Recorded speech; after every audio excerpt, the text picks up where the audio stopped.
Welcome to the Flawed, Foolish and Fantastic podcast. Right, we're here today for another episode of the Flawed, Foolish and Fantastic podcast. Today our guest with us is Japjeet Kaur. Thank you for being on this podcast. I just want to relate that the Flawed, Foolish and podcast is I'm flawed, foolish is sat over there trying to figure out what is going on over with the mics.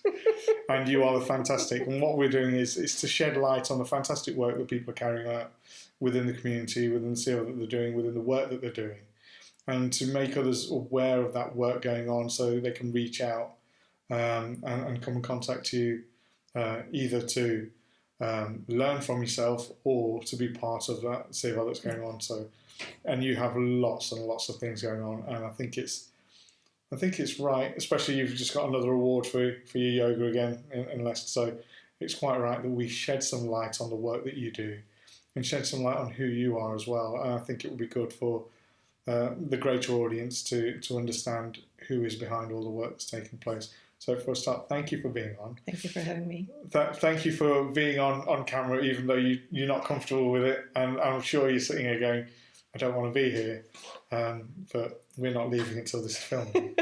So no, I just want to say thank you very much. If you're happy, can we get started? Yeah, absolutely. The first question is the same open for everybody else. It's probably the most difficult question for everybody. But who is Japjeet Kaur? That can cover a whole lot, can't it? Yeah. So I am originally from Belgium, which will explain the accent. People always try to figure out where I'm from and come up with Canada often. But yeah, Belgium. I moved to the UK about 11 years ago. And that was because I had to find a new place to go. As I had come into Sikhi, started wearing a star, I couldn't stay in Belgium. I don't know if people know, but in Europe, things were or are quite difficult for Sikhs in several countries. And so at the time when I was coming into Sikhi, there was just a ban on religious symbols that was geared towards Muslims mostly, but any other faith would fall under that. And so I had just at that time started wearing a star for about a year. And so I had to find a country where it was easier to live as a Sikh. And so I was born basically as Nele Bemong, different name. People often ask me, like, were you born a Sikh? No, I wasn't born in a Sikh family. I was born in a typical Belgian middle-class family, with grandparents being Catholic, but parents being atheist, which is a typical, very normal thing. I was my mum would always say that she was expecting me to become a nun. Okay. Because I was the only one in the family who was on the more religious side of things, let's say. I would go to church as the only one in my family. Yeah. I would be doing my prayers. And I remember as a young child having ongoing conversations with what you can term God, if you want. Yeah. And that was up until about my teenage years. So I was a bit the odd one out in my small family. I have a brother. And that really changed when I had some deaths in my near friend circle and family when I was about 14. And I couldn't get any answers within the faith and from people around me on death. Okay. I had a lot of questions about death at that point. Yeah. And I couldn't get any answers that actually made sense. And so that's when I completely left any faith at that point and I would qualify myself then as an atheist as well. And so from that background, I navigated my teenage years, which were quite difficult, as for most teenagers, I think, with a fascination for death in many ways. Yeah. Not always a healthy one necessarily, but too many questions around it. I grew up in a small village, and I was dying to leave that village. I found it oppressive as anything. I was counting the days until I would turn 18 and could go to university and live in a bigger city. Okay. Yeah. And so I then went to Leuven, the oldest university in Europe, as it's called, where I would start studying literary studies. Okay. which was, again, an odd switch of things because I was kind of prepared to start studying mathematics, but it was something I didn't want to do. And so I started studying literary studies and languages, doing really well and just simply following the expectations of everyone around me. I would have the highest grades always in all of my exams. And so the expectation was that I would continue academically. Okay. So when I finished my master's, I started a PhD in literary studies in 19th century Belgian literature. So kind of how does literature shape a growing nation state? Think of Belgian independence, 1830s, this country which had always been part of bigger nations or bigger states, and it didn't have its own history as a country and didn't have a valid reason to be a country as such, as in it was always a part of bigger states. Yeah. And so literature... Like Vladimir Putin today. But so literature was then used as a way in which that small lap of land was given a history as its own being, as such. And so that was my research. And then I worked in academia for just over a decade, roughly. And it was really because that was the expectation. I wasn't bitten by the topic at all, but it was simply, that was a topic for which there would be funding. So you kind of roll into it. My whole life was really rolling into the typical expectations and having a lot of other people kind of deciding which way I would be turning into. Pretty much probably in a way to please the parents and the family. I think a typical upbringing for a lot of people in that sense. Until shifts started taking place that were, let's say, not within the realm of expectations of anyone anymore, which is where I then turned out, basically, yes. So when I was in my 20s, I'd finished my PhD. I was continuing my academic career because I stayed on for a couple of postgraduates, postdocs. I taught in Philadelphia as well at the University of Penn, where I had a chair for a while. But shifts started taking place through yoga having appeared in my life, and through yoga really quickly Sikhi having made its entrance there. Okay. Shall I continue just like that, or do you want to ask your questions? No, I will allow you to go with the flow of how you want to. This is you. It's about you. So after I had finished my PhD, I think it in the process of... It was continuing in the process of me finishing my PhD and starting my postdocs.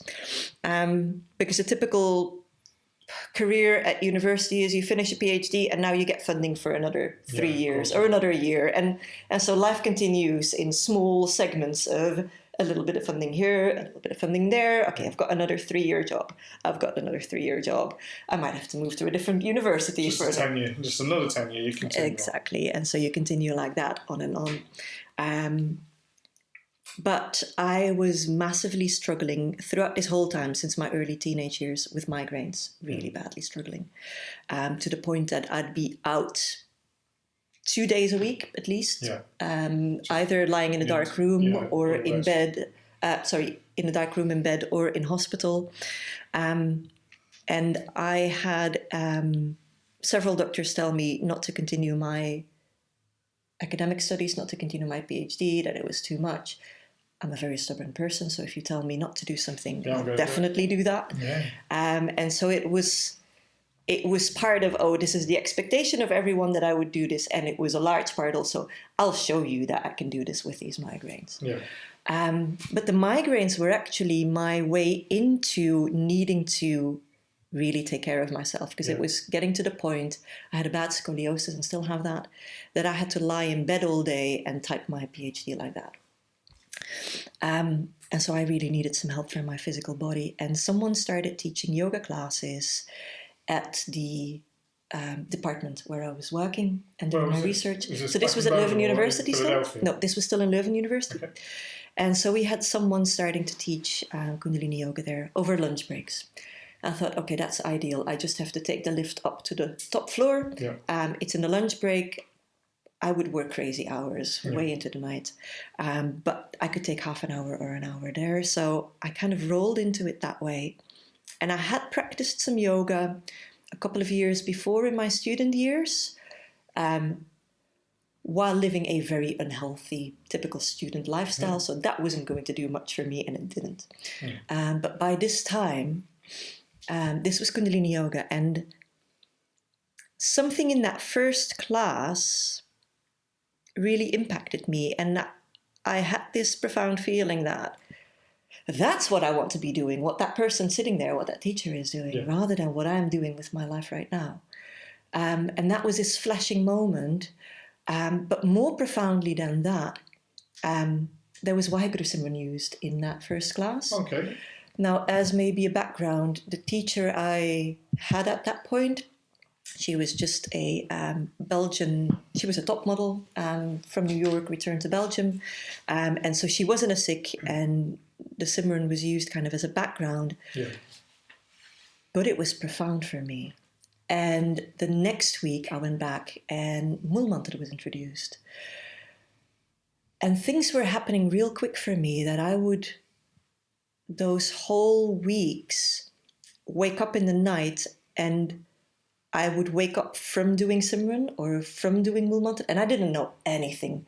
Belgium, small country, very small Sikh communities. Yes, yeah, it is. I had never met a Sikh in my life. I hadn't heard about Sikhs until this point. Okay. So I start Googling Mool Mantra, and then of course you'll come across both Indian, like Hindu and Sikh traditions. And I had to start just the research from scratch, and I had a teacher who couldn't really say much. But there was so much profound stuff shifting for me. And I had only started that class because I wanted to get my migraines and my back sorted out. Yeah. I was in no way interested in anything spiritual, not from afar. I would leave for that. Yeah, exactly. And so even with my teacher not being a Sikh, the word God would be used in classes. And that would be me being ready to walk out of the door because I wasn't in a class to talk about God. I was there to fix my back. Yeah. So that's the entry point. And within a couple of weeks, that really started shifting. And it was a scary feeling of starting to question my own reality as maybe the only one that I could ever, well, maybe not could ever have is not the way of phrasing it. Let's say I was really comfortable in the life I had. Yeah. I loved my research. My body wasn't functioning great, but hey, I took that with it. I was doing a lot of things. I was drinking, I was smoking, I was doing a whole lot of typical stuff that I wouldn't have questioned ever because I was a typical Westerner leading my own life. And yet there was something kind of nagging there. Yeah. And so after 6 weeks, I stopped going to that class because there was too many questions in my head. Okay. And I took about 2-3 months to figure things out. As in not consciously, but it's like, I don't want to go there anymore because I'm really not interested in all of this. I'm not interested in changing my life. I'm good where I am. Yeah. And 3 months later, I'm realizing I'm not good where I am. And this is something that's still, even with just 6 yoga classes having been taken, it's something that has touched upon something inside. And so I returned back, and I, from then on, started seeking out Kundalini Yoga classes probably every day, and most evenings I would do 2 classes a day. And this was still all within a non-Sikh framework in a way, but within the Kundalini Yoga tradition, a lot of students will read Japjeet Sahib. So I started listening to Japjeet Sahib. And so it wasn't still as, it was still part of the yoga, but it was that part that was drawing me most, or that was doing most for me. So can I just ask, what's the reason for doing the Japjeet Sahib with the yoga? I wasn't questioning it at that point. That's fine. Later I learned it was because Yogi Bhajan had introduced it like that. Okay, yeah. And I have by now moved far away from that part of Kundalini Yoga, and I've never classified myself as a 3HO person or if someone calls me a 3HO Sikh, I get quite upset. Put you in a bracket. Yeah, that too, but also I think my saving grace has been moving from Belgium after a couple of years. I'll go back to that. Yeah. But to England and living amongst the Punjabi community, and luckily early on in the process questioning a lot of things that were being told in the 3HO community. But so that was the reason at that point. It was simply part of your morning sadhana to read Japji Sahib, do yoga, and do an hour of Simran or chanting. So that's what I did. And what I noticed straight away is I started being so efficient in my work because of the yoga and now having a meditation practice, that where before I would be working 7 days a week at crazy times and crazy hours, never taking a day off, always being involved in research, I had evenings off. I was taking weekends off, but I was publishing more. I was doing better. I was becoming a lot more successful with putting in less hours. And like, something valuable is going on here for sure. And so that led me to start doing teacher training. I actually started teaching before I had done my teacher training. But so looking more into Kundalini Yoga, diving deeper into it. And let's say within a year, that had become a lot more important than my academic work. And I had started teaching classes every lunchtime at my university. So now I was wearing two hats. So you're teaching Kundalini Yoga? So I was then teaching Kundalini Yoga. Basically, the morning I was working, then I'd put on my white clothes, I'd have a little conference room, have a Kundalini Yoga class, put on my normal clothes again, and teach a research again. And so that would become the daily thing. Yeah. And I started noticing within myself that I really wasn't interested in the conversations about research and teaching anymore. Yeah.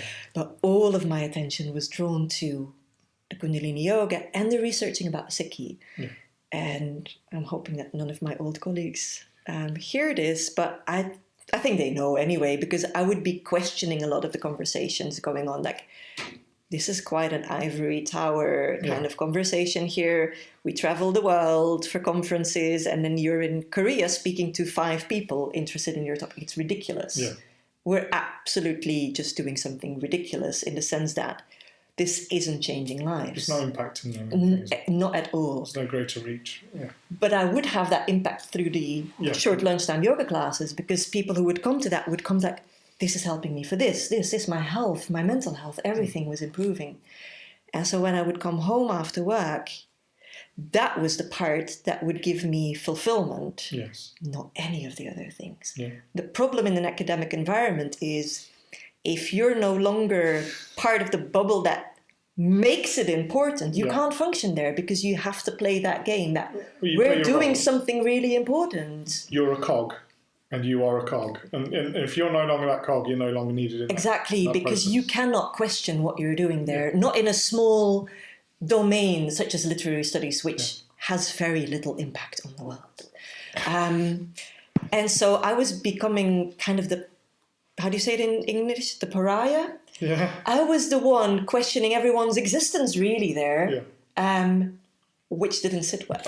And yet I would get awards for my academic work because I was doing important research and doing well, and none of it sat really well with me anymore. The only reason I would use the office printer was to print out manuals of Kundalini Yoga or research on Sikhi, and so I was having this second hidden life alongside everything.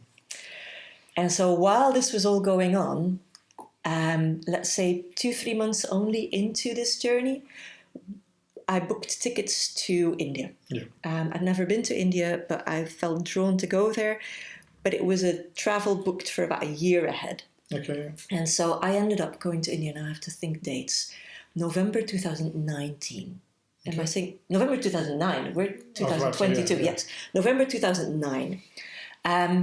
Flew to Delhi. Got on a train to Amritsar Sahib. Yeah. And that was the first stop, basically. And so, it being November, I arrived there just in time for Guru Purab, Guru Nanak Dev Ji's Guru Purab. And by this time, I was reading Japji Sahib in the morning. I was doing Simran. I was doing Mulmantra Simran. I had a little bit more knowledge. I was wearing a kara, I wasn't wearing a turban. But I felt called to go to Amritsar Sahib. And so I arrived there with a friend and ended up staying there for a week because it was also just at that time, 1984. It must have been end October, beginning of November. Yeah. That was the commemoration, basically, for everything shut down in that week, so we couldn't travel further. Is that to do with the genocide, with the Delhi genocide? Isn't Yes. it? Yeah, to do that. November. Exactly, yeah, it was a November date, so not the June dates, of course. But so we are suddenly there in the midst of a lot happening for an entire week. And when I had by this time not ever been in a Gurdwara Sahib. So Amritsar Sahib, Harmandir Sahib was the first Gurdwara Sahib I entered, and the first time I had darshan of Maharaj. Good start. It was a good start. But as I walked down the steps, going onto the parikrama, and I put my head down, and I still, all of these years later, hair started to stand around. Yeah. I cannot explain what happened there, but the only explanation I can give, or the only way I can describe it, is like I melted into something. I cried, and I didn't stop crying for 2 days. I could not stop crying. It felt like I had come home, but I'd never met a Sikh. I'd only seen some yogis who were not Sikhs. I'd never seen anyone with a turban. And yet it felt like I'd come home. It was very overwhelming. It was very emotional. I didn't want to leave anymore. And so I was incredibly glad that there were no trains. We couldn't move for a week from there anyway. So Maharaj kept us there. And all I wanted to do was just be on the parikrama. And there was a lot of distraction. Because 2009, not so many Westerners were coming, so everybody wanted a picture, and I felt I was constantly getting disturbed. Yet there was this feeling of, I need to figure out what this is. I have no idea what this is, but I need to figure it out. And so this was before the whole surrounding streets were redone, right? And so I had this. The words I've used to describe how it felt was, someone gave me something to drink and I didn't even know I was thirsty. Because up until that time, even though I had started doing Japji Sahib and Mool Mantra Simran and Waheguru Simran, I didn't believe in reincarnation. I was still uncomfortable with the whole God idea. And so a conversation about God was still not a comfortable one for me to have, because I'd gone so long, since 14 years old, basically. And yet something there was so profound. And the friend I'd gone with was on this whole search, spiritual search, for his whole life, and never really found where he belonged. Was exploring Buddhism, was exploring Taoism. And when I had that moment of putting my head down and lifting it back up with tears flowing, he simply said, "You've come home. You weren't even searching, and you're just told this is where you belong." Like, that's so precious. To not have to go through the endless search. And as we walked out on that first day again, out of Harmandir Sahib, you had all these little shops. Now they're the night shops. You had all these little bookshops and everything. And so I went into one bookshop. Actually, this is funny. I wasn't yet wearing a kara. I was wearing what we call in Belgium a slave bracelet. Which is basically a kara in silver, and you're never supposed to take it off. And I was never really told much about it, but it was given to me by my grandfather on the day I was born, and they were just given bigger one as I would grow up. But I was always told, never take it off. So I had one on one hand, and I never took it off. And as we went into that shop, and I'd simply asked, "Do you have any English books on Sikhi?" There was this older Uncle G who started speaking in Punjabi, and I couldn't understand him, obviously, but his son came to translate. And his son said that his father was saying that it was written on my forehead that I was a Sikh of the Guru. And he'd gotten every single book in English on Sikhi that he could find. Didn't give him, sold them to me. and gave me a first kara. Okay. And it was... I don't know what would have happened if that Uncle G hadn't done that. Yeah.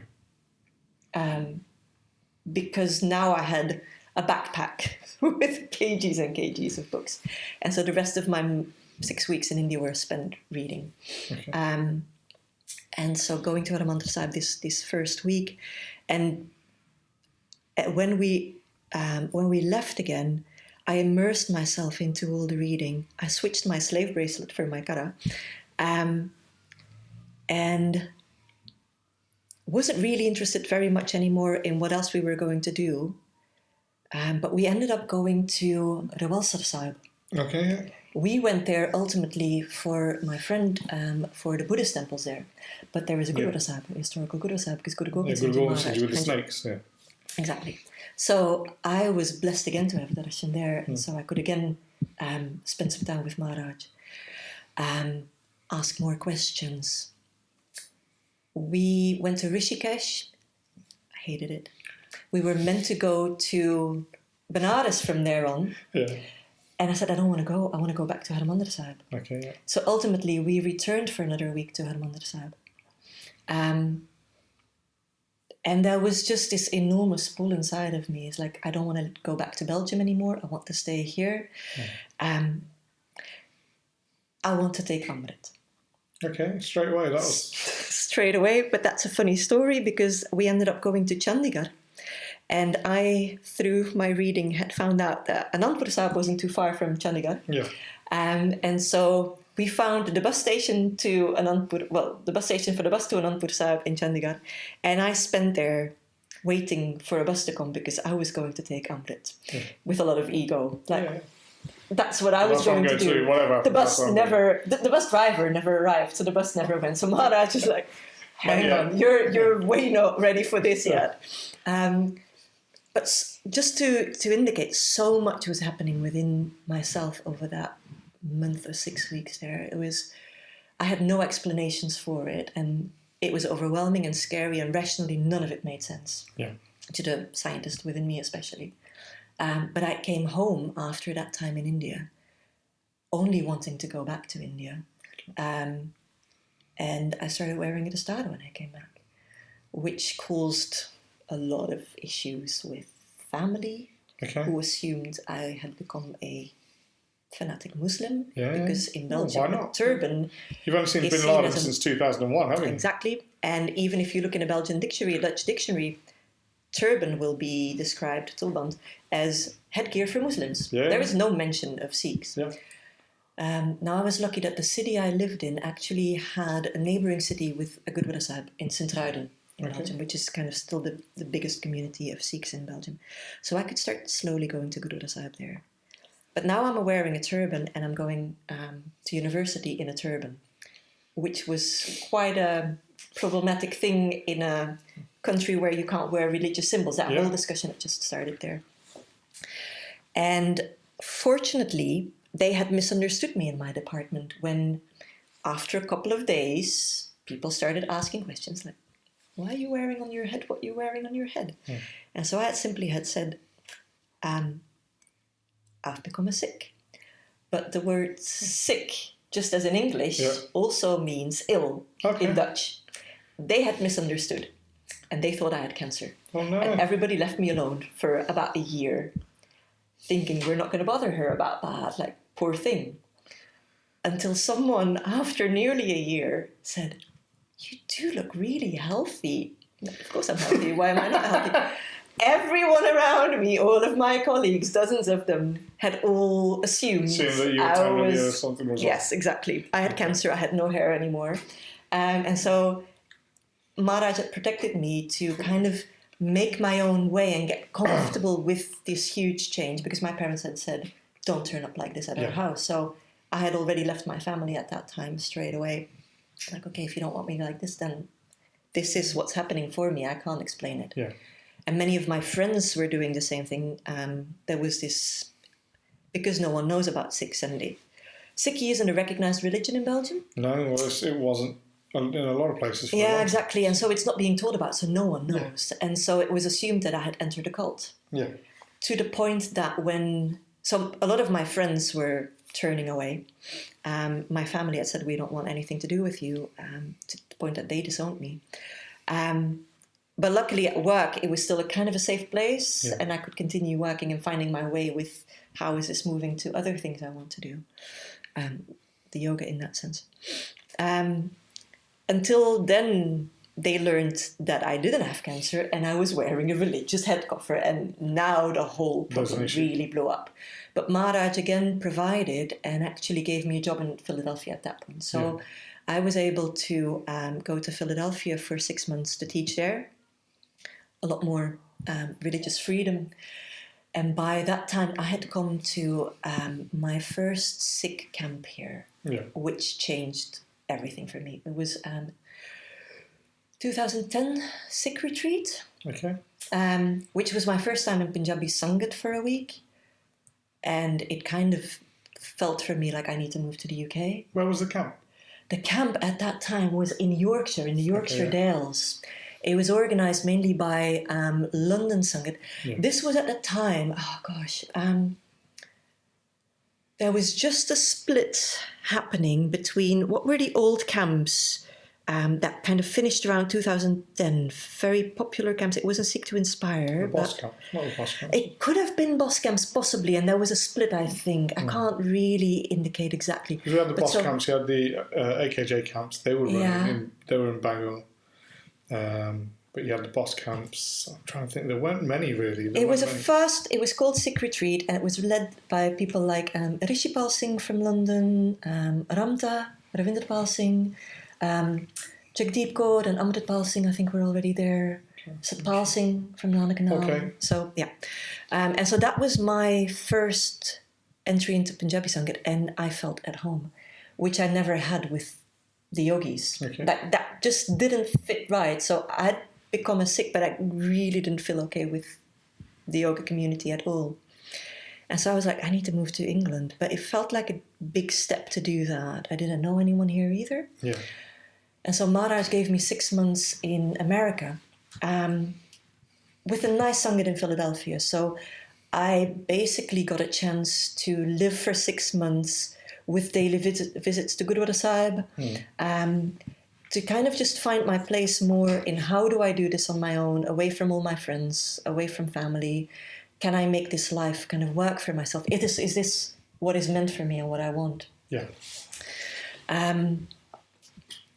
And that was basically my end to academia, which was fantastic because it was a beautiful 6 months that I had there, and I was teaching about comics and graphic novels, and it was the nicest teaching experience, the nicest research experience in all my years in academia.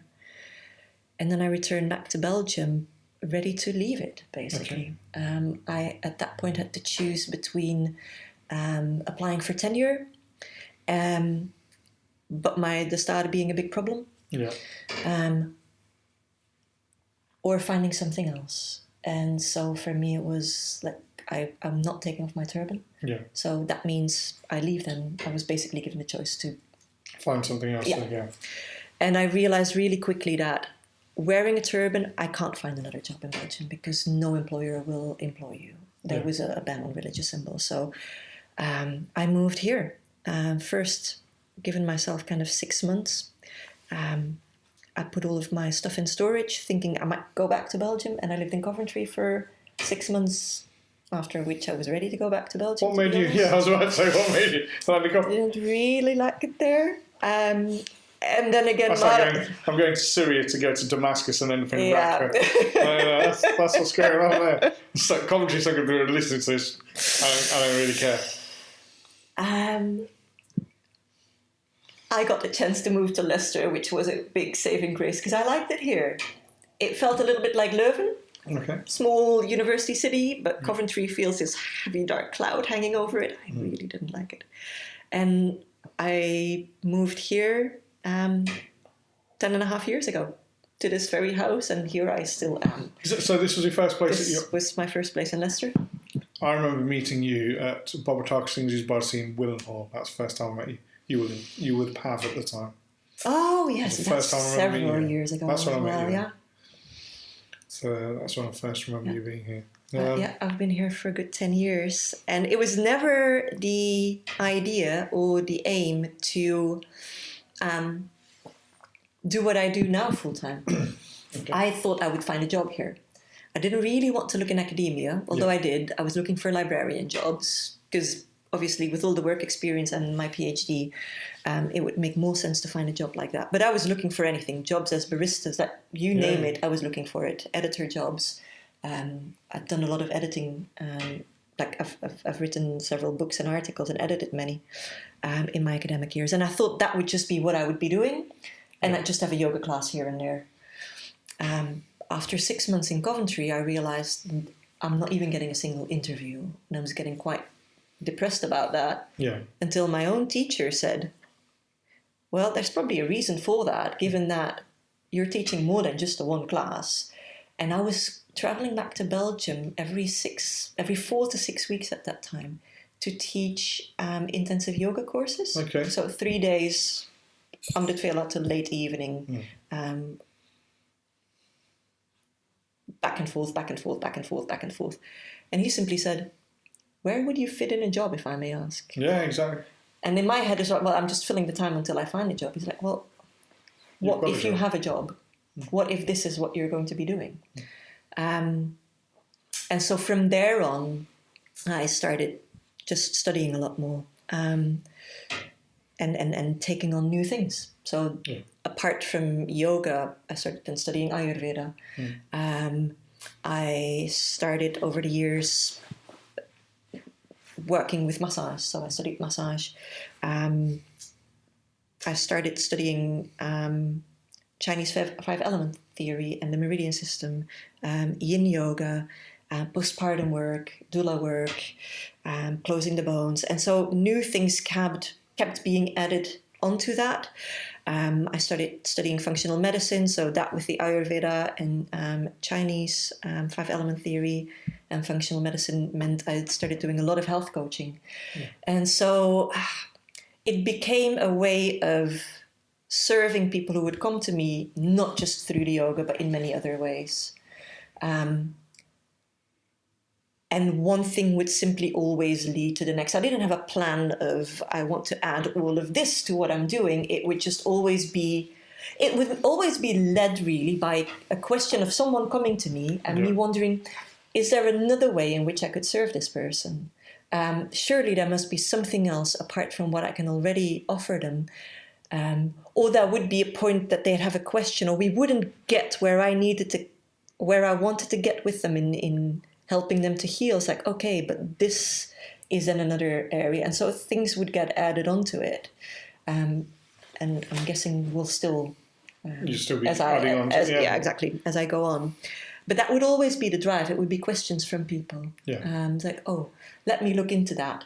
And me looking into something would mean I'm diving into it. Yeah. It's kind of my character. It was how I did my PhD. I got fascinated. My PhD was about 19th century Belgian literature and the first novels in Belgium. But I got fascinated by, okay, the first novels in Belgium, but where does the novel come from?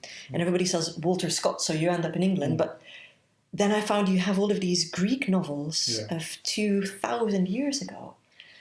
And so a gigantic part of my PhD actually was about that. For an entire year, I lost myself in the study of Greek novels, which had nothing to do with what I was doing, but I lost myself into it. So you're looking at like the Iliad and things like that? So sorry? Like the Iliad and things like that? Yes, even actually earlier than that. Because they turn around and go, those are epics, these aren't novels. And yes, but there is actually very, very unknown Greek novels, like heroic novels, which set the genre for what you then find in the 19th century. And I was just fascinated by it. And rather than spending a week on it, I had lost a whole year of myself on it. But that's how it set the pace for me to do other things. I might find something that's barely on the fringes of what I do by the looks of it, but suddenly it becomes this whole other area where actually it becomes really enriching for myself and for my work. I can go off on a tangent with my interests, but it always just broadens it, which is an interesting thing. I've had other people say, no, you just need to focus more and more deeply go into one niche. Yeah. Like, what is your niche? I don't have a niche. Right. I have a very broad spectrum. Because for me, it feels that I can serve people better through the broader spectrum rather than the pure niche of things. Anyway. But so that's where I ended up where I am now, with a long story. That's fine. I'm going to ask you a couple of bits about those stories, if that's all right. First is you've talked about, obviously, growing up in a family that was started off as Roman Catholic, then a bit more atheist, and you had this pull towards religious teachings as a kid, as going to church, and obviously the concept of death. What was it that pulled you towards that when your other family members weren't interested at all? No idea. It just... Are there any parts of that life, you going to the church or anything like that, that still stick with you and you provide you with teachings of solace to this day? Or? I think it was this ongoing conversation, which felt really individual, just between me and what I would now refer to as Maharaj, or I grew up then with the word God. And where I was pretty comfortable not doing what the rest of my family did. Yeah. And not having an issue with that, not being... My parents actually got themselves unregistered from the baptism register. Yeah. But there was this huge freedom left for me to do what I want to do. They were okay with me being weird in their eyes. Yeah. And so I went to Catholic school and my brother didn't because he had zero interest. But that was okay. I think it was really that and what felt like a very individual connection. Yeah. Which I think through the yoga probably got... The fact that it was through maybe the yoga side of things that Maharaj pulled me in also meant that I wasn't coming through the religious door necessarily into Sikhi. And that... Would you say you were more focused on, rather than an organised religion, you were looking at more of a spiritual... Yeah, it was for more sure. of a spiritual thing, yeah. isn't it? And I find that with a lot of people, it's like, I'm not interested in finding an organised religion, but there is something deep within me that has a tendency or a pull towards, there is this something out there. Yes. And I get that from a lot of people. And the strange thing, though, is because as I was coming into Sikhi, I had a lot of Sangha in London, and at that point that resonated with me. Yeah. And the London Sangha would always say, never move to Birmingham or the Midlands because everybody there is so fanatic about things. Yeah. And yet I end up here, and it suits me much better. Yeah. But it was a journey to take. 10 years ago, 11 years ago, as I was coming into Sikhi, I couldn't see myself having a strict red. Yeah. Because I had left organised religion when I was 14 because that didn't resonate with me. And yet... You've basically gone from...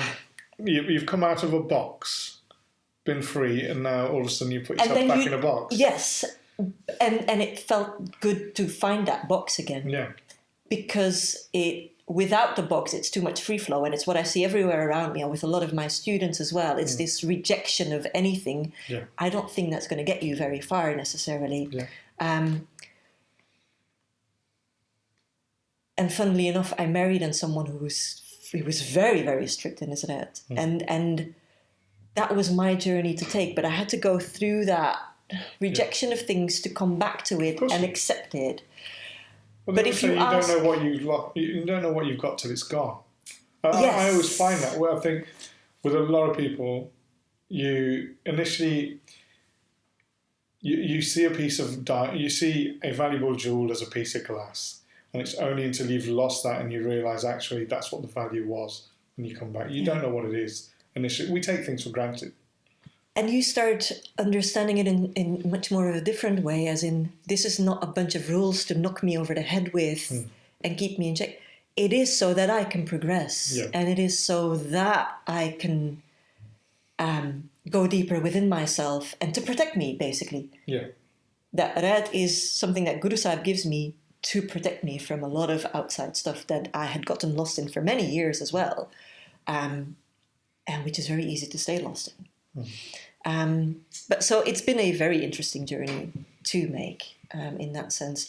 And always alongside the journey, Maharaj takes me exactly where I say a couple of years before that, I'll never do that. Yeah. So, no, I'll never move to the Midlands. 6 months later, I'm in the Midlands. I'll never get married to someone from India. Well, we'll get you married to someone from India. We'll give you pretty much an arranged marriage. You're going to get married to someone you don't know. Yeah. And so all of these things that I'm saying I'll never do, Maharaj, okay, let's break that bit of ego right there and then for you. Yeah. And it makes it very interesting to move on like that. But it's been such a gift to come to Punjabi Sangha to do that. Yeah. Yeah. No, can I ask you a silly question? What is a slave bracelet? See, I have them somewhere else still, but I don't know where. So it's seen as a handcuff. Okay, yeah. Which is like what good it is, basically. Literally. Yeah. And I didn't know anyone else who wore one. Okay. But my grandfather, he was my mother's father, made my mother basically swear that she won't take it off for anything, to the point that if I would have to have surgery, I couldn't take it off. Okay, so... It's the same concept. Exactly, yeah. And I wonder, like, Maharaj was there from the very start. My grandfather died before I came into Sikhi, so I was never able to actually ask more information. And my parents didn't know much more themselves other than this was told for you to wear. Yeah. And interesting, like, my Western name is Nele, which is quite close to Neela. Neela, yeah. So I have this feeling that Maharaj has been there from the very start, kind of watching over. But I just needed to have a lot of kadam to be cleared somewhere else first. And this was the journey into. I remember having this conversation with Deedith, and Deedith used to say the same. John used to say the same. He was like, I was basically a Sikh before I knew it was a Sikh, because I woke up in a household that woke up early. We didn't cut our hair. We didn't eat meat. It's like, I didn't know these concepts. You just don't know sometimes. But yeah, no, I've never heard of that. And so I might have to start digging that up on the internet just to have a look. I might still have them somewhere, because I wouldn't. They're probably upstairs. I can show you later, I think. No, I think I have them all here. No, that'd be great. Right, you've spoke about your childhood and your past, so I don't really want to deliberate more on that. I think you're happy to cover that. But one thing I want to ask you, you've gone through education, but your influences. You've mentioned all of a sudden you've gone from not being very well to start taking up yoga. And obviously, what was that influence like? What was that teacher like, your first teacher who starts teaching you bits, and how did that influence you into moving into this path of yoga and Sikhi?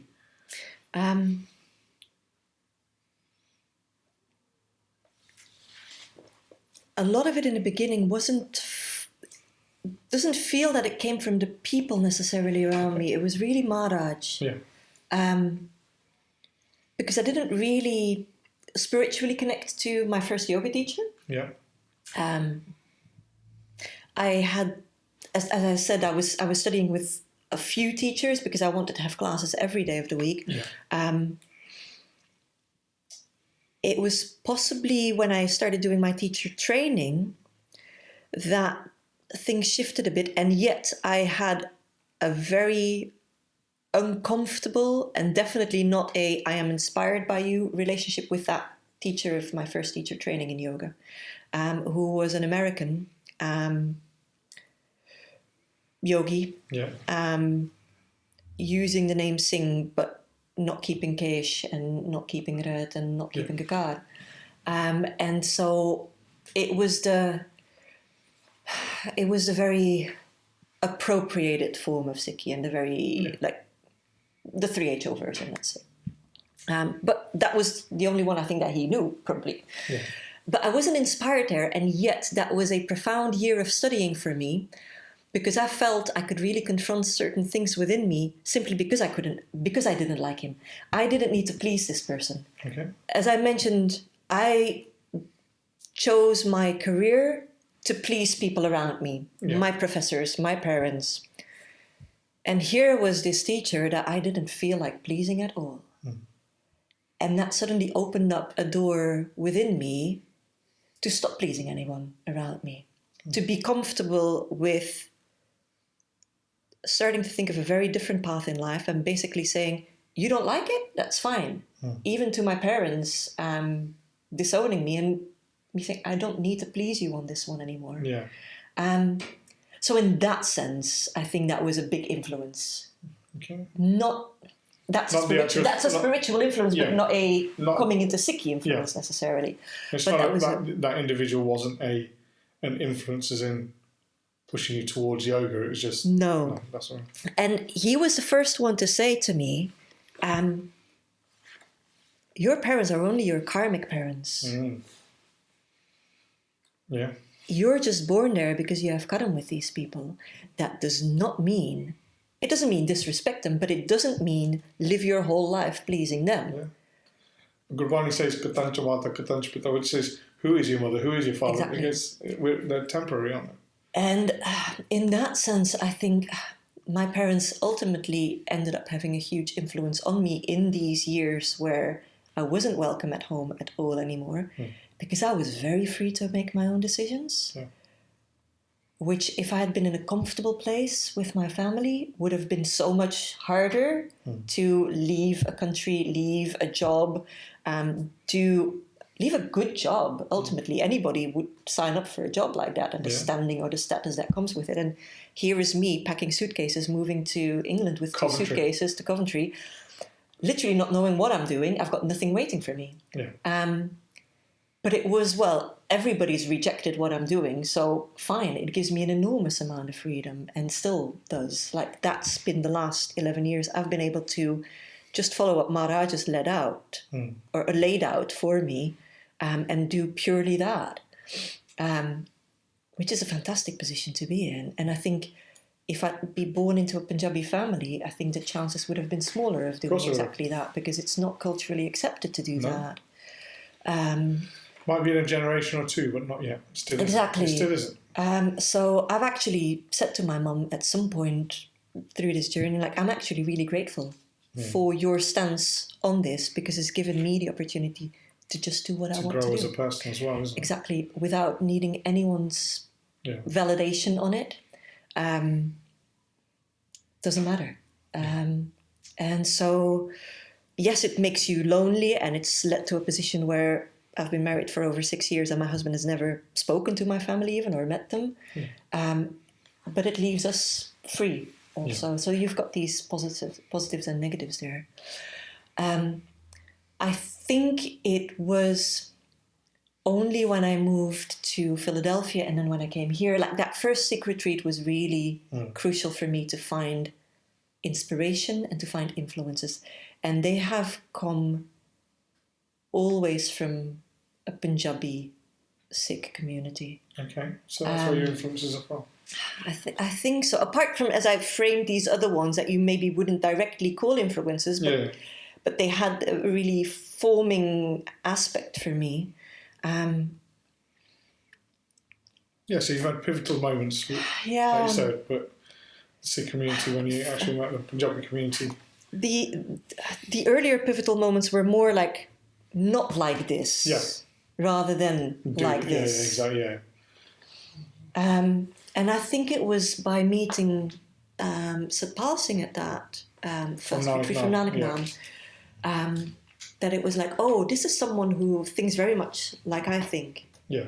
How I've been allowed to start thinking from a yogic perspective, but now link it and bring it to Sikhi. Yeah.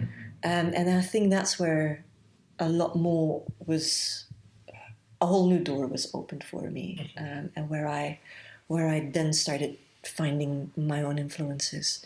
But it has always felt like a bit of a battle, because I'm a yoga teacher and because I teach Kundalini Yoga, and yet I completely do not resonate with the vast majority of the yoga community. It's always been being the odd one out there, but I guess that's just simply the position that Maharaj has liked to put me in. Because even in the Punjabi community, I'm white, so I'm still the odd one out there. And I don't see myself as white, which is funny, because when someone then says the Gori, and I'm like, oh yeah, that's me then. We have often called me the reverse coconut, because I really do not feel white Yeah, but or Western. what and you yet felt is I an am. influence. Like it's like you said when you got to the Rebozo, it was like you've come home. Yeah, You've always been there. You just didn't realise it. They've That's always come straight from Maharaj in that sense. And Maharaj is giving me beautiful Sangat along the way. Yeah. And Sangat that I would have bad experiences with as well, which was useful to also make me see, hey, this is not different from any other community. Yeah. There is good and bad here. Of course. It's not because someone wears a turban and has a beautiful dari that they're necessarily the next sant. Yeah. And it was very useful for me to be put in those positions as well early on. I've had a couple of really... You realise blind faith, it doesn't exist. I came in, I think, with probably thinking that everyone with a dastar and a dari is a saint. Yeah. And Maharaj really pulling that illusion away from me very, very quickly. Yeah. And possibly just throwing me back on what's my feeling about someone, which is something that through my meditation practice and yoga, I try to cultivate anyway. Yeah. And to trust that, not the titles behind someone's name, or not what social media thinks, or not what the vast majority might think, but how does something resonate with me? Okay, well, I'll seek out those people. Yeah. And to just trust that. It doesn't matter what other people tend to say, just trust how it feels for you. And I had to learn to do that. Awesome. With regards to coming into yoga, obviously that was the first thing. Have you had any influential teachers during your time because obviously the amount of different types of yoga you've mentioned that you've learnt as well, and the different aspects of yoga. Because the other question I'm going to ask you is, what is 3HO Sikhi? You've mentioned it. For us, I ain't got a clue. I just know that 3HO exists, but I don't really know what differentiates it from anything else or whatnot. I just know that they're more into their yoga than anything else. That's how I know.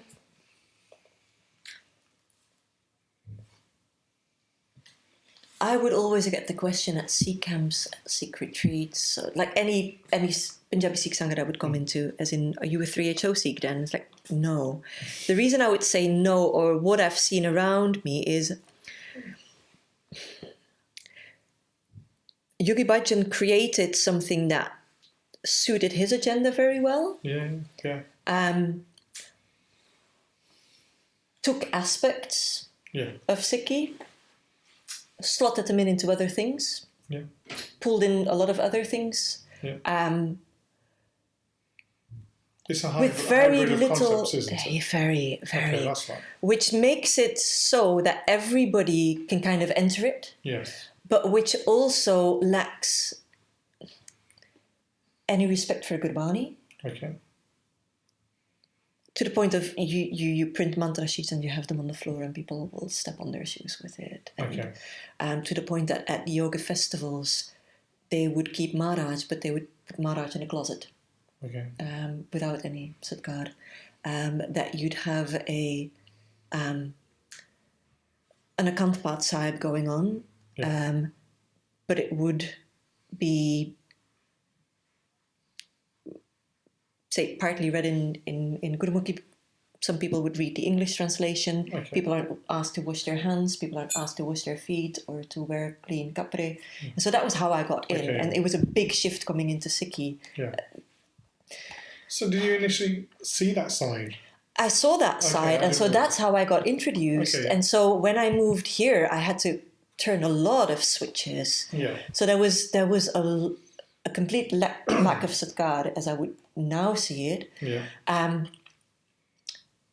And just take any freedom you want, a total, there wouldn't be a red given. Okay. As in, there would be Amrit Sanchar is being held at all of the yoga festivals and everything.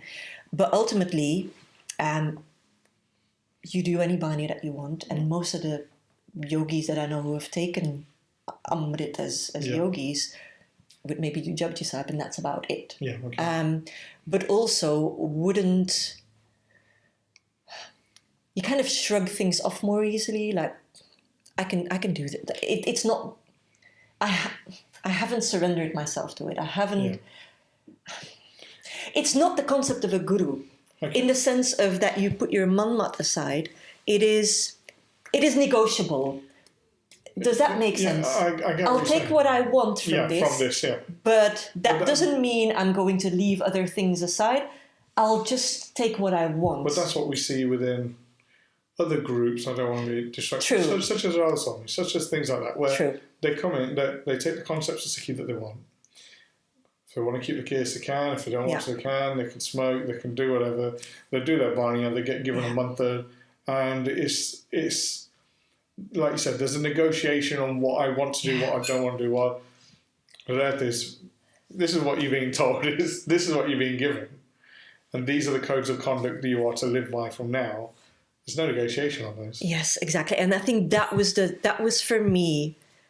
If you take a guru, if you take Guru Granth Sahib Ji Maharaj as your guru, if you beg for Amrit, you need to start negotiating how you think. You don't start negotiating with the guru. Yeah, exactly. And that's where I stood out as a sore thumb within a whole community who thinks very differently. Yeah. But who was allowed / taught to think like that, I think very much by what Yogi Bhajan introduced and how the whole community was formed. Yeah. So not necessarily through a fault of their own, and very much shielded from the Sikh community as well, as there is very few interaction between those communities. No, there isn't.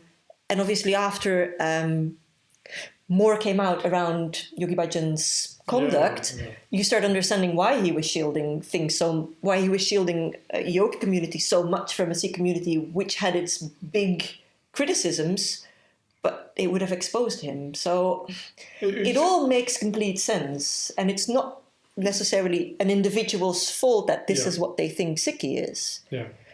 Maybe, if anything, it might be that we're not reaching. We as a Punjabi Sangh, we're not reaching. We're very poor at reaching. That's the problem we have. But it's like I've just like Jagat Guru, she's passed away, and he's here seeing things come out, and he's just like, For me, I'm just like, I don't see where that fits in with Sikhi. Yeah. That's all. But it might be due to my misunderstanding or lack of knowledge on how that community works.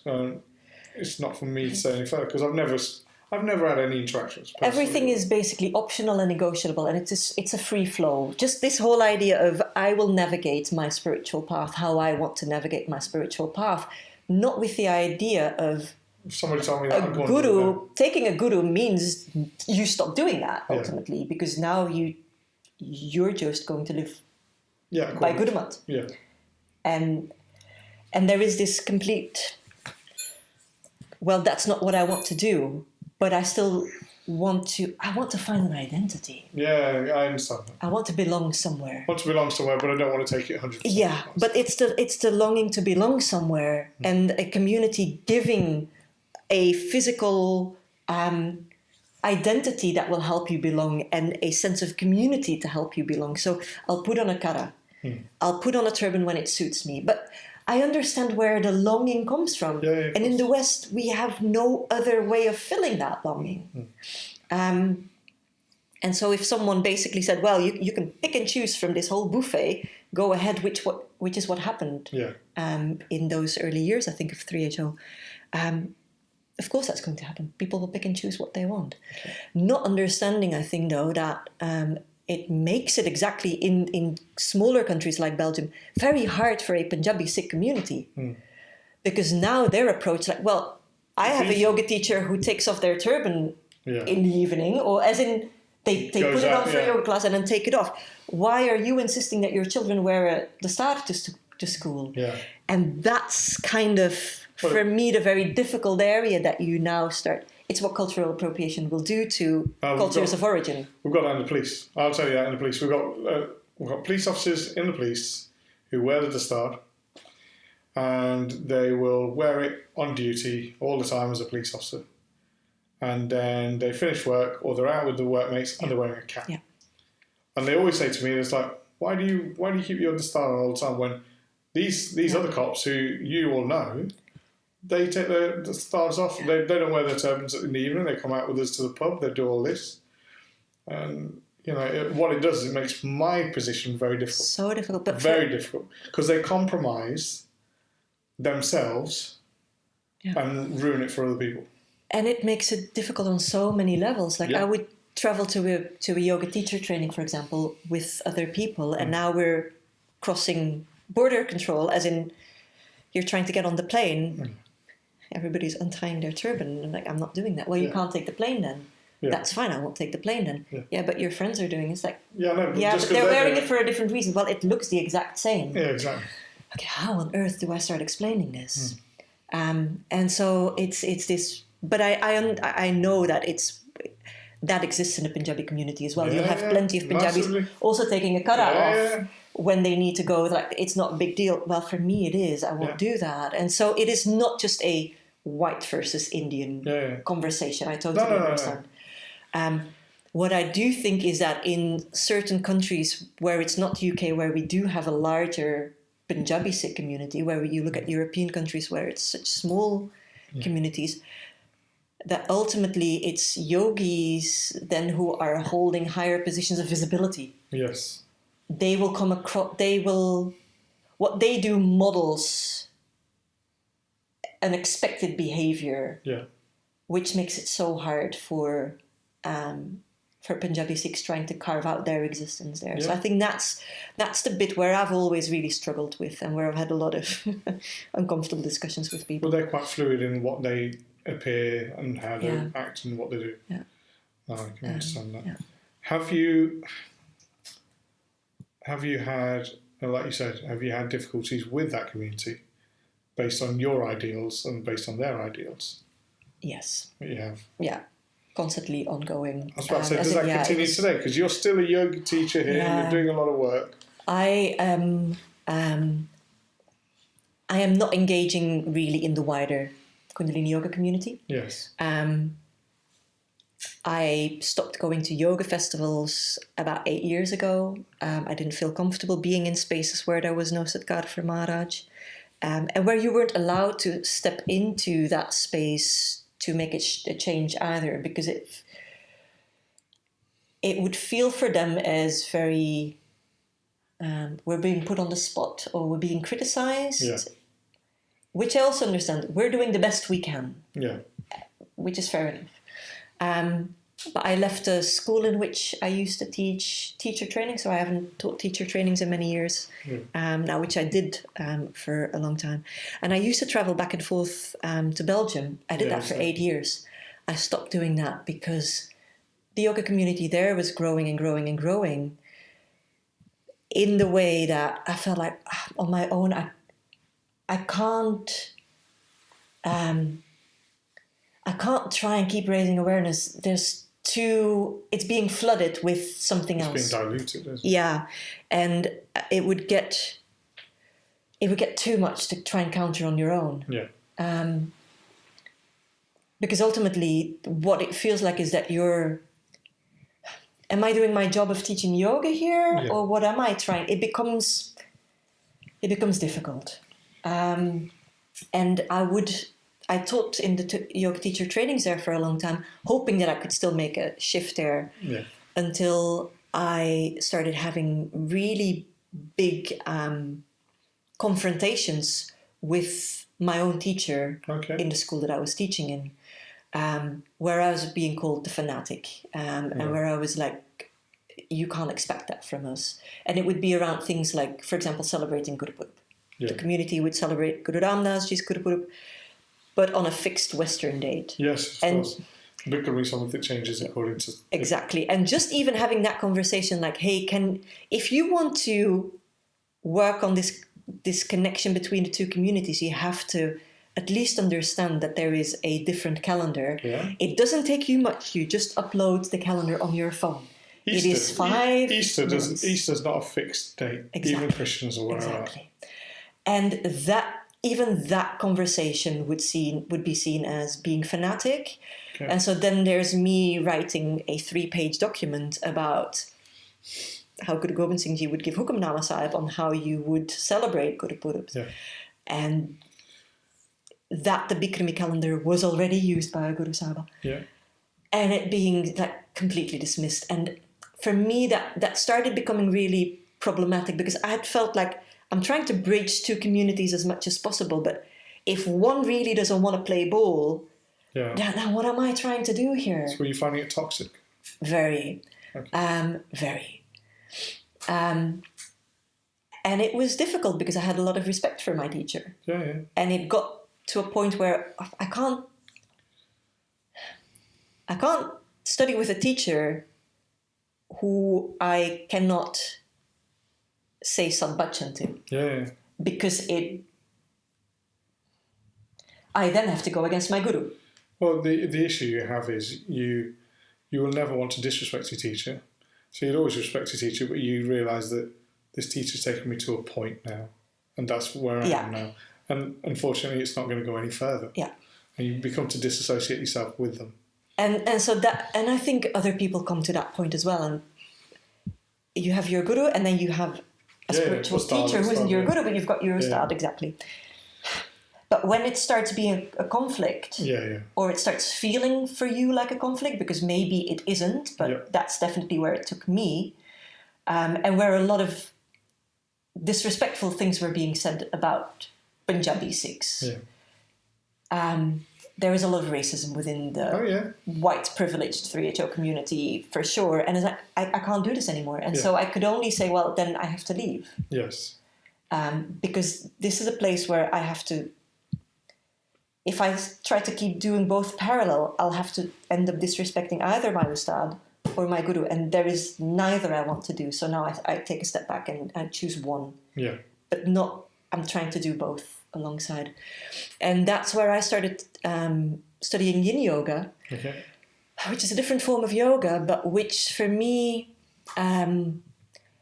helped me understand Kundalini Yoga from a different perspective. Okay. I guess that becomes a whole different conversation, but it would help me understand the practice of Kundalini Yoga more, which I started seriously questioning. Yeah. And especially as more and more came out of Yogi Bhajan's bricolage of things. For me, starting to study Yin Yoga, going back to Vedanta teachings, all helped me understand Kundalini Yoga from a very different perspective. Yeah. Which was like a breath of fresh air, because I had been teaching it for many years according to this very strict framing of it. And now this whole door was opened up like, hang on, this does make sense. Yeah. The framework just hasn't been put there for people to understand it, because it had to be understood from this person says it works like this, just teach it like that. Yeah. Rather than looking from Ayurveda, looking from Chinese perspective, looking from a meridian perspective. Oh, okay, this completely makes sense, because this is how energy is moving. And so the more that you have a background around it, the more you understand that this is an incredibly valid practice. Yeah. But you just have to open another door into it, or you have to see it go and look at it from a completely different perspective. It's the Vedanta thing of the elephant. Explain the elephant. Somebody's touching the tail. Somebody's touching the trunk. Yes. And they're all talking about the same thing. Yes. And it's what Gurbani says, so they're all talking about the same thing, but the perspective is different, and describing it completely different, not realising it's the same thing that we're talking about. And so I feel that in the past 3 years, it's been highly refreshing and much like it's been a very refreshing way of opening the windows and doors and just understanding it from a different perspective, much deeper again. Yeah. And with that, enjoying teaching to a whole new degree for myself again as well. No, that's fine. With regards to Sikhi, coming in Sikhi, who are your influences there? Because you must have had many. I know you've talked about, obviously, the Sikh retreat camp, you've talked about Satpal Singh from Nanak Naam, but who else has there been that's helped you on your journey or provided you with insight on your journey? Initially, it would have been the internet, like you said. That's very different, but but who is it that's physically coming, either in India or here or anywhere? I think my husband has played a big role in these past years.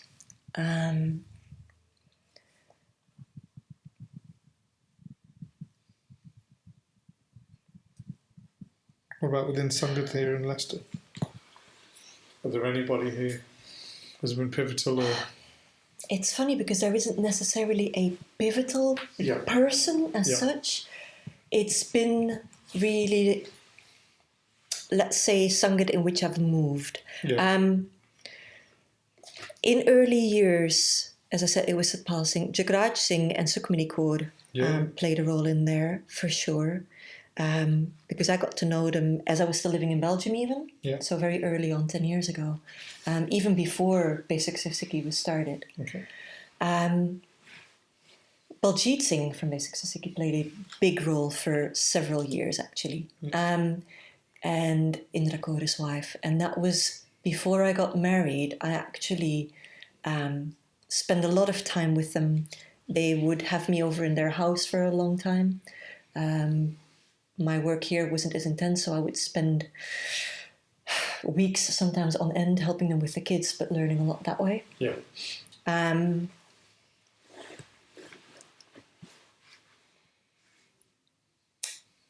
Gurpreet Kaur and Amardeep Singh, Sodhi. Okay, They are amongst our closest Sangat, I would say, and conversations with them have definitely always been incredibly guiding. Yeah.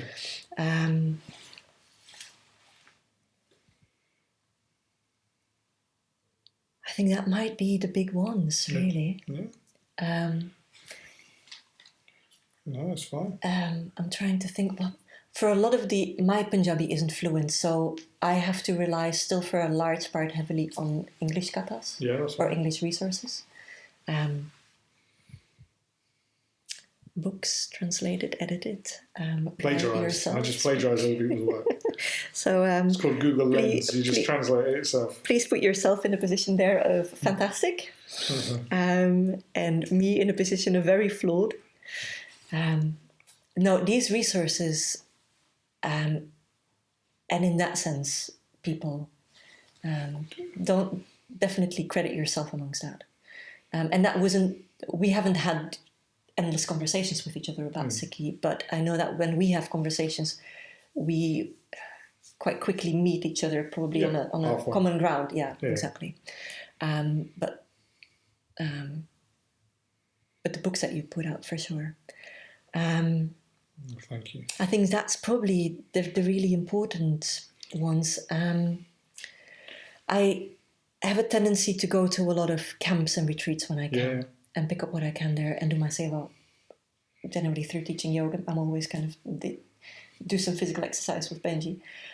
But there, you have a good meeting ground there always. Okay, I'm going to go on to, rather than going on to your past, I want to go on to what you do now with the work that you do. Like I said, you talk about some of the yoga and some of the practices that you carry out. I want to go into how you started teaching. I know you said you started learning bits, and you were doing bits, like you said, the 3-day courses, the intensive training. How did you end up getting into Leicester and going, right, I'm going to do this now. I've come into this house, this is where I am.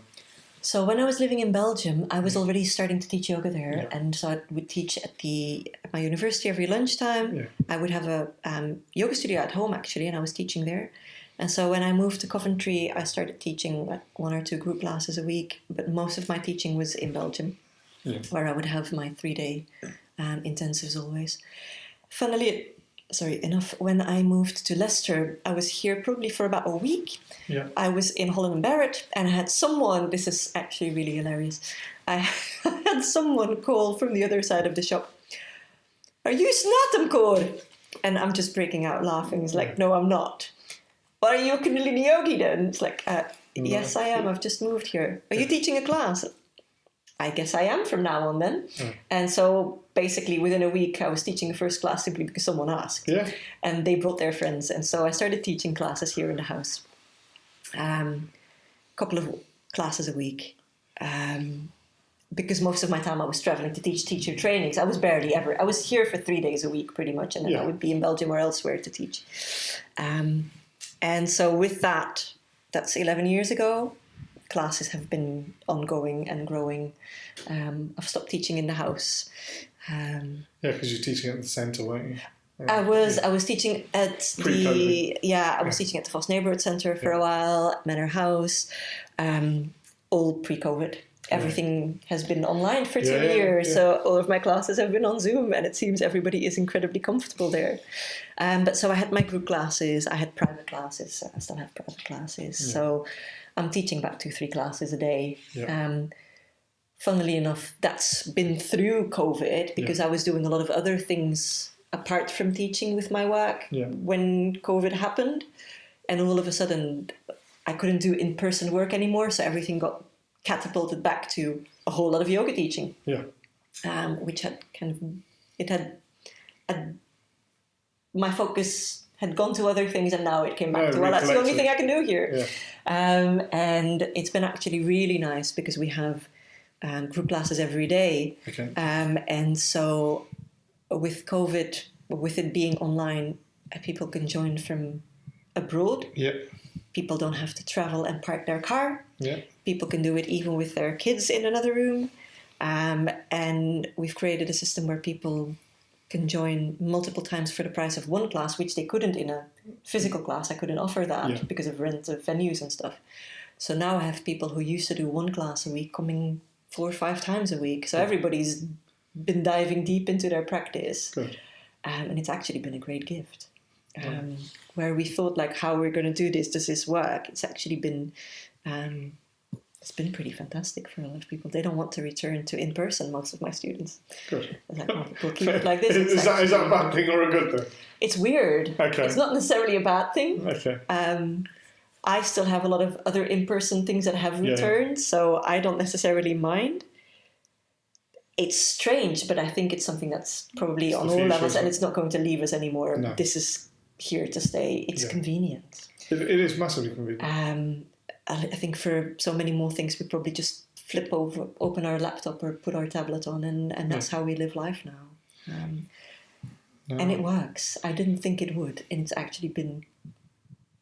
You can do deep energetic work and you can do yoga online quite well. That's good. Some of the other things I want to talk about is you don't just do yoga, but one of the other things you do is a process called the closing of the bones. Can you please explain that for me, please? So closing of the bones is a practice that used to exist across the globe.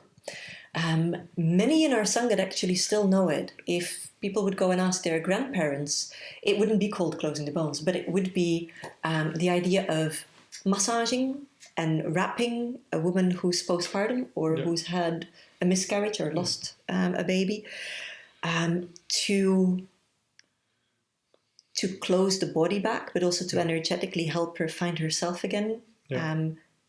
That's actually the wrong way even of saying it. To help figure out who they are after birthing a child and becoming a mother.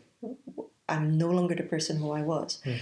And when I was talking to my own mother-in-law and my husband's grandparents, they still even know of the practices of wrapping and of massaging. I have personally learned the practice from a tradition from Ecuador. But we know that it used to exist even here in England and in Europe, but we need to go about 80 years back. In South America, it's still done up to this day. In Africa, it's still done. In India, in the villages, it's still done. Sri Lanka, Pakistan, you'll still find it. The bigger cities have lost it. Yeah, of course. Because they're following us. Modernized, exactly. And basically, it is something that is done traditionally postpartum, but also it's mostly for women, through rites of passage, as in the menarche. So when a girl starts menstruating, when a woman comes into the menopause, when there's been trauma, so we use a lot for any kind of trauma, when there is a big change or shift happening, for example, a girl getting married and moving in with her in-laws. it's such a transition. It is so difficult for so many women to make that shift and just fit in, which doesn't happen, but the expectation is there. So we use closing the bones there. But we use it for men and children when it comes to ADHD and ADD and trauma and autism and any sensory overwhelm. So it's a very wide range, and we use it for purely physical reasons. But what it uses is, I don't know if they're in camera, but all the shawls behind me there, we basically massage a person with them. We rock the body, we massage each body part. It lengthens the fascia, the connective tissue in the body, which is the part of us where our trauma is held and where everything that's happened to us is held, and which starts shortening and tightening. And people will often probably have heard about it. People use foam rollers to hydrate the fascia again. Or people know about, they might have heard about plantar fasciitis, problems with the fascia on the feet shortening and causing problems. So what people often see as muscle problems, or I've got a shoulder pain, it might be fascia in the leg that's shortened. Fascia is basically, it's the wrapping paper of, think cling film. That cling film is around all your muscles. That cling film is around all your organs. That cling film is rolled up, if you want to put it that way, and becomes your ligaments and becomes your tendons. And it connects everything with everything, which is why we call it connective tissue. And so what we do is we massage that, and you can literally see, and this is fascinating, you can literally see someone's limbs lengthening. Like I do one leg and it's like, oh, your leg is suddenly 3 centimeters longer than the leg that I still have to do. But we do that all around the body, which helps to hydrate fascia again, but it helps to release trauma. It works with ancestral trauma, which is one of the reasons that I try to bring it a lot to our community. I don't think people necessarily realize how much trauma is held even in the younger generations of separation between India and Pakistan of 1984. It's not because you haven't lived it that you don't hold the trauma, because it's passed on through the generations. And so the trauma of your ancestors is passed on to you. And so there's this really wide range of application which starts traditionally postpartum, but is so much wider than that, where we massage. We do a womb massage, really important if a woman is postpartum, to put organs back in place.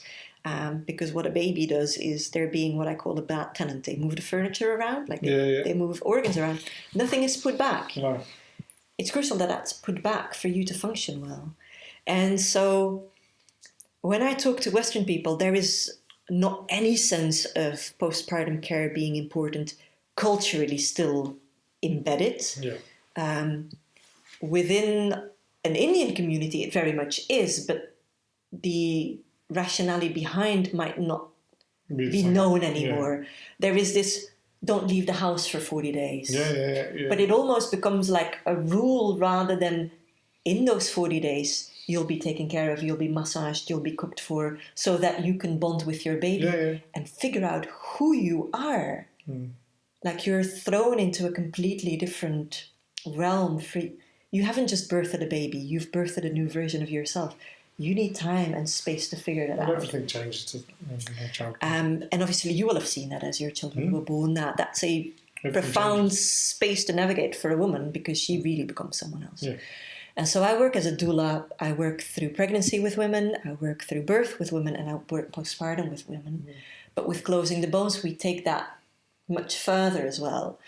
And so we massage, but then we wrap someone. Think a mummy. You've probably seen it. I've seen the pictures, right? I am so passionate about this. We wrap the whole body, and what happens is that as someone is wrapped, you come to this space of complete relaxation, because you don't need to keep yourself together anymore. What needs to unravel can safely unravel, and you can let go. And I always refer to this as, it's a cocoon, just like a butterfly, right? It's this chrysalis. who will come out will be different than the person who came in, because a big transformation takes place. And what I've always seen, I would need years and years of yoga with someone to have the inner transformation take place that takes place in one closing Divan session. Okay. And so I'm hugely passionate about it, and I do closing Divan's work, have for 7 years. I'm stunned always by what happens there. It's literally a space of honor and privilege to see where that takes someone. Yeah. But I also train people in that because I'm so passionate about it. And we're trying to get more people within the Punjabi community or within the Sikh community trained in it, because a Western bone closer or a Western doula, especially when working with Amritari women, will not have all the necessary understanding of Arkakar, of what we need to feel comfortable, of Kesh on women. Yeah. And so it is often a space that is more difficult to hold for someone who doesn't have that background, who doesn't understand the importance of us keeping our kakar on us. Like when I treat someone, I obviously know if they're Amritari that they need to keep their kirpan on. A Western woman wouldn't know that, and it becomes another instance again for an Amritari woman to have to explain that, which she's probably had to do in her birth situation already, talking to midwives, doctors. You cannot ask me to take my kirpan off. You cannot ask me to take my kashera off. I'm trying very much to reach our own community here and have women understand there is a seva for me here to do. There is a job here for me to do. Yeah. Not just as a seva, but this can become my profession where I can have a sensitivity. And a positive action. Where I can have a positive action.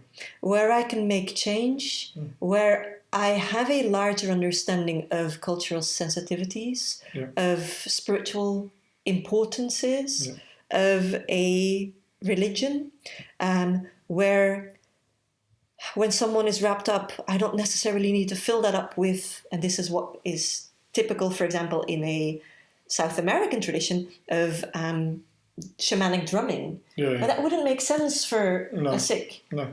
But I could read Pad, or I could have Simran playing. And so where this can go back, and where we then can start investigating, hey, we don't need to borrow or go back to traditions that are coming from other parts in the world. We had this. Let me talk to my own grandmother. Rejuvenating old traditions and old knowledge we've got. Which is going out of the door real quick. Well, we seem to be finding that with every part of Sikhi at the moment. And so I get a lot of clients saying, oh, my grandmother told me I needed to get this, and then I suddenly found you. And it is still odd, also with my Ayurvedic practices in nutrition coaching or health coaching, that I have to be the person with the white face, bringing back those things where someone's grandmother or grandfather said. I get so often people saying, my grandparents have been telling me so many times and I've never wanted to listen. We still live in a society where somehow it holds more value or more weight if it's a white person saying that, which really needs to change. Yeah, but we know that. We know that. We grew up in a society then where our parents went, you're not very well, here's some turmeric milk. Here's the essences of oud and things like that. And you're just like, no, I don't want it. Then Gucci brings it out and you're like, all right, I want some oud fragrances. And then you go to a holistic bar or a Starbucks and it's like, oh, turmeric lattes, oh, amazing. Yes. You're like, and my mum was like, I've been trying to get this in you for years. What's your problem? Yeah. It's okay when a white person puts it in front of you. But that's how the Asian cultures become, where it's only appropriate if it's something that is consumed by white consumers. Yeah. And so what I feel that my seva is in that sense is that I help people to understanding and hang on, let me talk to my grandparents. Yeah. I don't need to I don't need to. I am here to offer you this, but you don't need to go through your life paying me to come and tell you what you already know or what's already within your culture. Yeah. Don't let this be another thing that disempowers you. And so I originally came across Closing the Bones through a Southern American tradition. Yeah. But the idea is, let's hark back to what you already had. Yeah. With any community I work with. But that's the same because with... I work with a lot of Eastern Europeans. They're still doing it. In Holland, I mean, neighbouring country for Belgium, it's still part of their NHS practice to wrap around that. You don't need to go very far. This used to be done traditionally. Yeah. And I think so with a lot of the work that I do, I go back to the traditional bits. But that's something I was going to touch on the next thing. You have a knowledge of Ayurvedic medicines, non-chemical based medicines and things like that. And I've seen you do balms and fragrances and all sorts. And I know personally, I remember my mum talking to you and I can't remember what she asked about, and you said, right, go to the fair trade shop, get this apple cider vinegar with turmeric in and this and that, try this. And she was so much better. She's like, why did I not know this?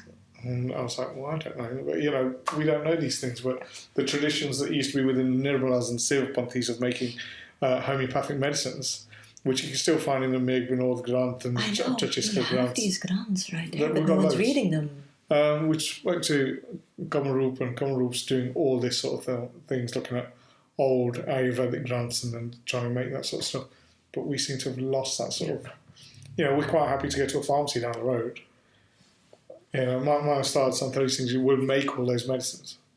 He makes all those medicines and we'll take them. And I've seen with Kamalpreet Singh's sister, she had a gluten intolerance. She now no longer has a gluten intolerance, but medical science does not have a way of getting rid of a gluten intolerance because it doesn't exist. So, but Ayurvedic medicines have done that. Yeah. So that's the other thing I want to ask you. How did you get involved in those sorts of things? As I said, I had really bad migraines. Yeah. I had a bad scoliosis. And so I got to a point where I would get injections every month with muscle relaxers. Okay. And where I was given medicine for epileptic patients to help with my migraines. Okay.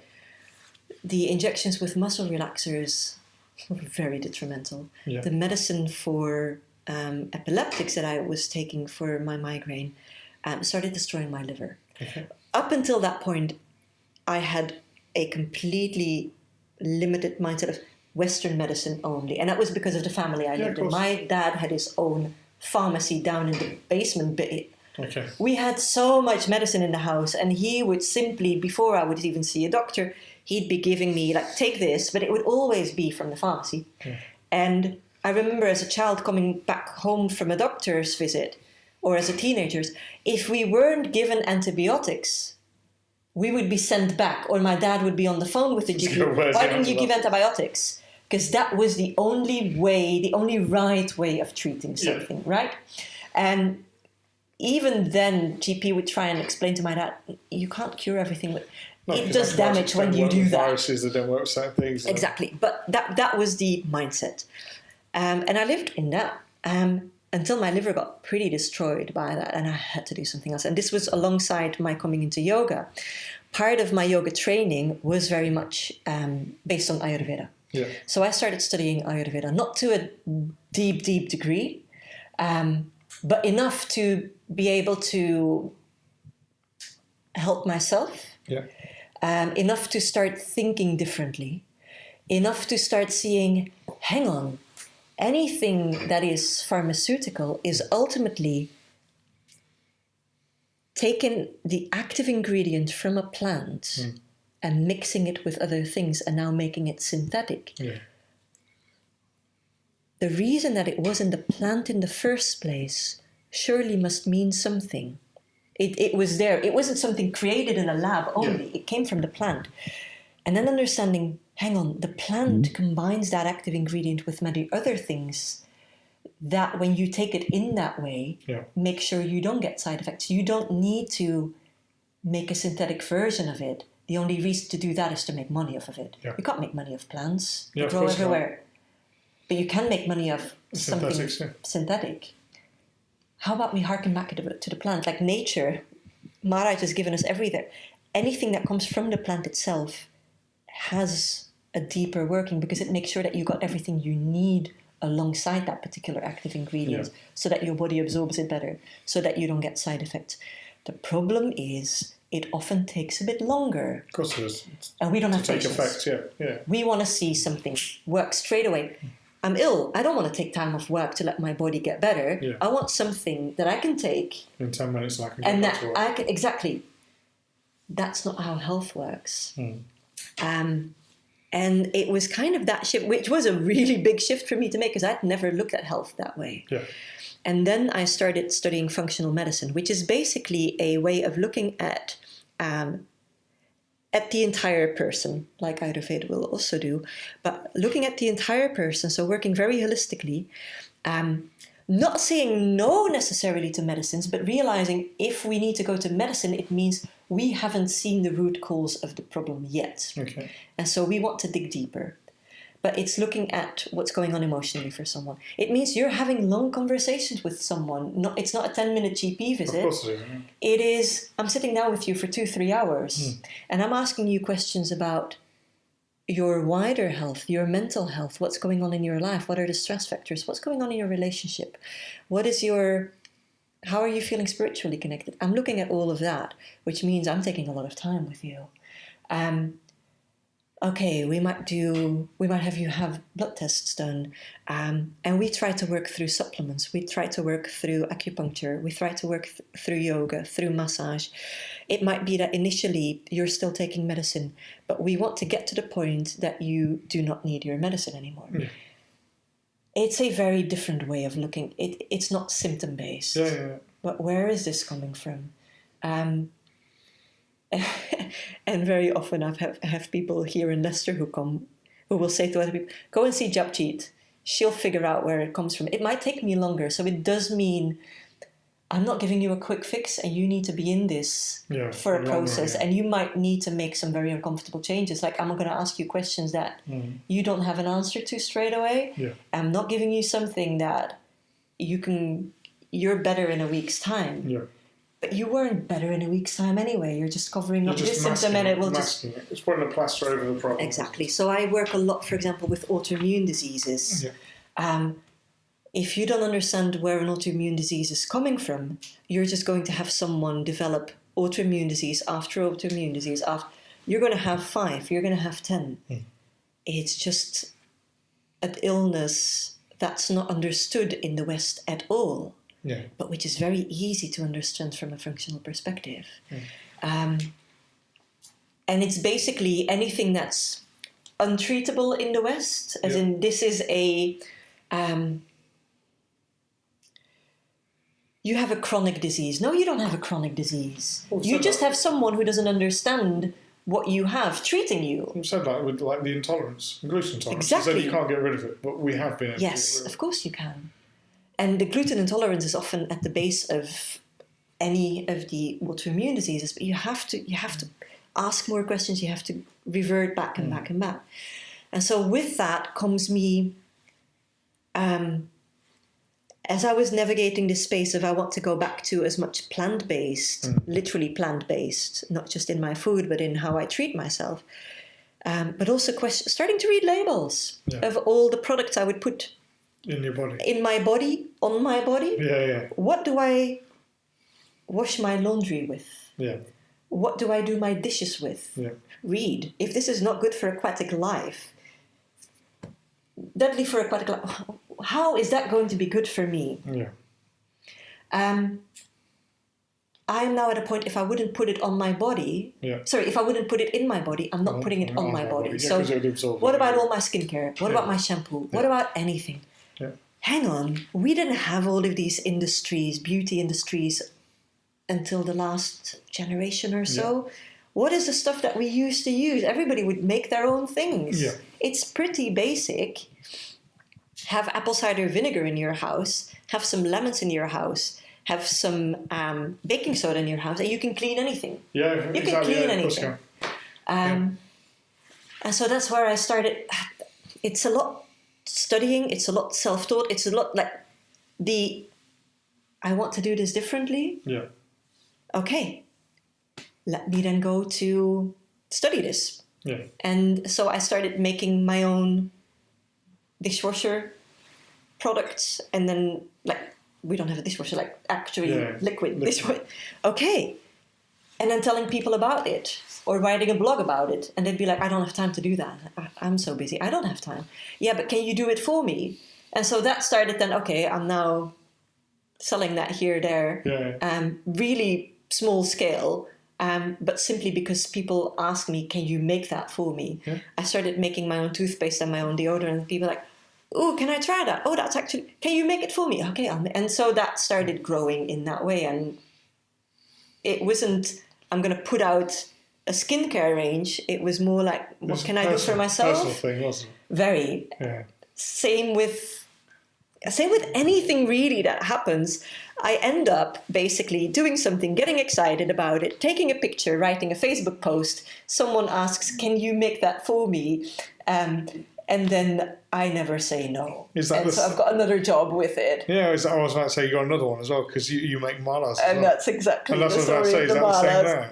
I made a mala for myself and I took a picture of it. That was how the whole thing started. Okay.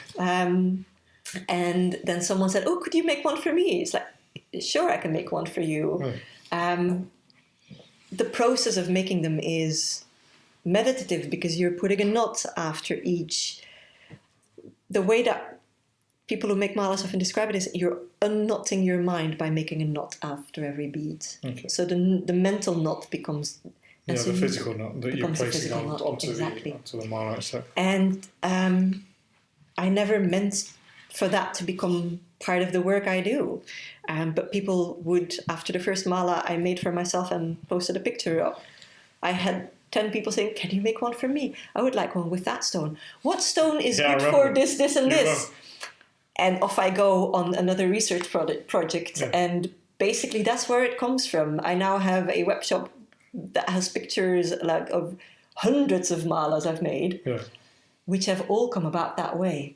Either it's one that I felt drawn to making because of this or this health benefit, and I thought I might keep it for myself, but someone's already ordered it, or someone asks me, I'm struggling with this, and this. Yeah. What would be the best stone? See, mine was different. I contacted you and said, I like lapis. Exactly. I remember but that's rare almost. Although I do get those requests as well. Could you make me one with these and these and these stones?